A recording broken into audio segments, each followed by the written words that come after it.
તો અમદાવાદથી મહત્વપૂર્ણ સમાચાર સામે આવી રહ્યા છે, જે અમદાવાદ એએમસીની સ્ટેન્ડિંગ કમિટીનો અગત્યનો નિર્ણય.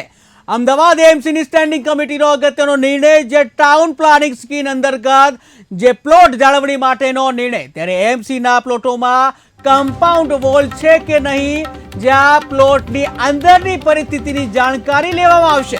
ત્યારે પ્લોટોનો સર્વે આવ્યા બાદ યોગ્ય એક્શન લેવામાં આવશે. તો મહત્વના સમાચાર સામે આવી રહ્યા છે અમદાવાદથી, જે અમદાવાદના એએમસીની જે સ્ટેન્ડિંગ કમિટીનો અગત્યનો નિર્ણય સામે આવ્યો છે, જ્યાં ટાઉન પ્લાનિંગ સ્કીમ અંતર્ગત પ્લોટ જાળવણી માટેનો નિર્ણય, કે જ્યાં એએમસીના પ્લોટોમાં કમ્પાઉન્ડ વોલ છે કે નહીં, જ્યાં પ્લોટની અંદરની પરિસ્થિતિની જાણકારી લેવામાં આવશે. ત્યારે પ્લોટોનો સર્વે આવ્યા બાદ યોગ્ય એક્શન લેવામાં આવશે. તો મહત્વના સમાચાર જે અમદાવાદથી, કે જ્યાં રાજકોટની જે ઘટના બાદ જે સમગ્ર જગ્યાએ ચેકિંગ હાથ ધરવામાં આવી રહ્યું છે. અંતર્ગત 40% કપાતના પ્લોટો કોર્પોરેશનને જ્યારે ટીપી બને ત્યારે પ્રાપ્ત થતા હોય છે. આ 40% પ્લોટો છે એના હેતુ અલગ અલગ હોય છે. Cell four commercial, cell four residence, social infra, EWS, garden.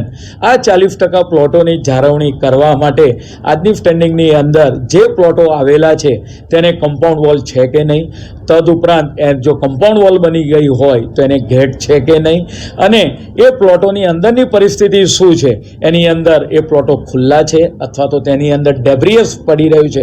આ તમામ પાસાઓ 7 થી 8 મુદ્દાઓની ચર્ચા આ પ્લોટો બાબતે કરવામાં આવી.